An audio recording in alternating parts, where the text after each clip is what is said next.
it sort of goes all over the car. You make a huge mess. Yeah. It tells you to do 40 strokes. I guess I could do something like this. Yeah, but I always use. But I already have a fork in here. I use, okay, in my family we were taught to use kitchen knives.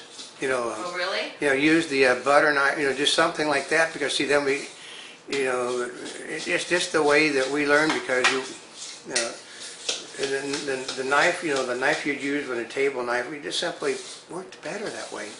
Well, this right here, I mean, part of it is there are mini, I think it's some mini chips. Yeah, mini chips that are in here. Yeah. So anyway, in doing this with a fork, I'm really just kind of mixing it up. I'm not trying to smash it. Yeah. Because you don't need to. You could use a spoon too. Yeah, it needs a spoon. It just needs a lot of stirring in order to get it the way it's supposed to be, though. Here's the tricky part. Okay, should we put it in this pan? And it's always great to have somebody around that really knows what they're doing in the kitchen, and that would not be me. So, Old Cam always comes with some great ideas, and as you'll notice, he mixed it up some more, and as you notice, look at the shine on this. Because before, I was about ready to spoon it into the pan, and he said, no, I need some more, because it shines some more, so the ingredients are mixed more. And then it's the oil. When the oil comes through, because if you don't see the shine, the oil hasn't mixed in. Okay, that's perfect. The same thing if you have melted butter. If you don't see a shine, the butter hasn't melted in. Oh, so here's the other thing. Notice how liquid it is?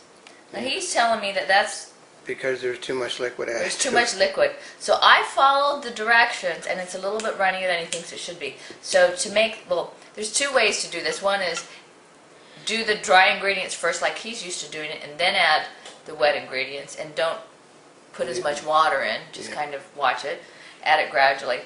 Or, as you see right here, is you mix it up more. You keep mixing it more like that, and it will get thicker.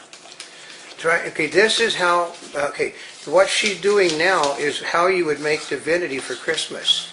Because divinity is rather thin when you start.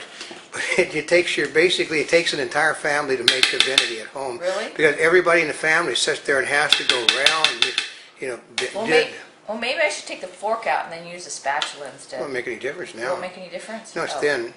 Oh.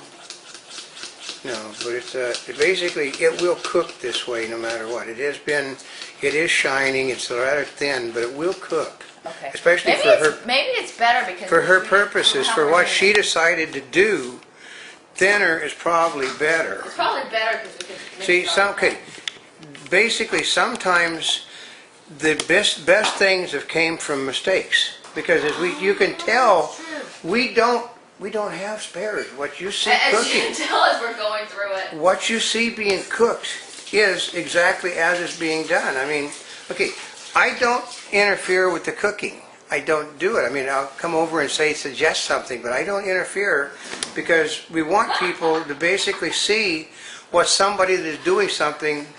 Okay, I mean, I've been cooking for 60 years. I have cookbooks I used to have cookbooks like you couldn't believe to the fire. I mean, I cook gourmet meals. But that if I was standing there in front of it cooking, all you're doing is getting somebody like Julia Childs or somebody. That's not you. Well, see, part of it is like when you watch somebody with Julia Childs, they have great ideas and they talk about it, but there's a lot of things that they do, and it's not, whether it's on a subconscious level, that they just naturally do because that's how they do it. And they will never change. They will never deviate from what they've started to do. Well, we will deviate in the middle of starting something when generally it works out better. I mean, a lot of our dishes did not start out to be the way they ended up, but we changed the menu. We changed Graham Kerr said, when you cook and use somebody else's recipe, you should always make that recipe your own. Well, and part of it is that when I cook this, and then I'll come add suggestions, because you're watching, yes, I can cook, but no, I don't really cook a lot. I mean, for me, cooking is, it's like you do it because you need to eat something, and you eat because you need food so you can keep going.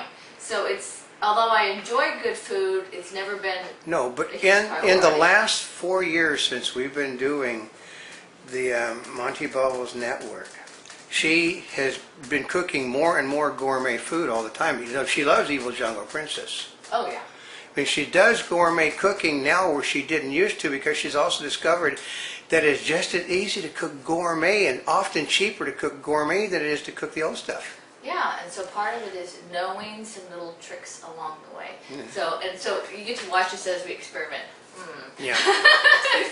So, No, but experimenting is fun. so although a lot of people can use, this is a non-stick pan. Yeah, which has basically got lots of marks in it from... See the little marks? Okay, Now those marks are from somebody that is not, that should be using spatulas and Okay. plastic stuff on it. this is a tip from Bill Nye, the science guy. This stuff that they make with non-stick from is all going to be banned within the next couple of years, because what it does is that 85% of the American people have the stuff from these non-stick pans in them because people scratch the pans. And you get that scratched stuff in you. And it's bad for the environment, it's bad for your health. And he said, you know, basically, I did see him. He went by and actually slapped the wrist of a senior citizen that was using a metal scraper in her pan. He just snapped it and then took a wooden one out and said, use this one. So even though you may not use it, other people that utilize your same cooking pans and pots might. So Right. since you can see those on those, especially, you need to have Yeah. what? Use only wood or plastic and non-stick pans, Okay. ever. So I guess I could use butter. Yeah, but This is a non-stick cooking. it's a non-stick thing. And most of these things are no longer really aerosol cans. Yeah, and these are really easy to use. I do have one suggestion: is make sure, especially when you're cooking something sweet, make sure that the can you pick up, because on some of them we have them where they're garlic flavor, Yeah. basil I flavor. know. You want something maybe like butter flavor, or Right, maple, or or original. vanilla. Here's an original one. You think I should? You know, it doesn't say I need to. I thought I could put flour on here. Yeah, You think I okay. should add flour? Is this something, because my mother basically, even though she was in the restaurant business, she was a gourmet baker. You think And, I should go grab some flour So anyway? what we would do is Yes or no? we would always Okay. put flour in everything that we baked, Why? because it just it basically it doesn't adhere to the it really doesn't adhere to the oily surface, and it adheres to the bottom of what you're cooking instead. So you're basically giving yourself an extra thing. So we also had, you know, if you really got a fully functioning kitchen, you have a shifter that you use to put the stuff over with. Oh, you know. I know, but this isn't that type, right? I mean, okay, here, watch this Do one. I okay. have? I don't even know if I have one. No, but I don't think she'd done this I too don't much think I have before. one. But what you do, I mean, you know, this is an old person doing this, but you now.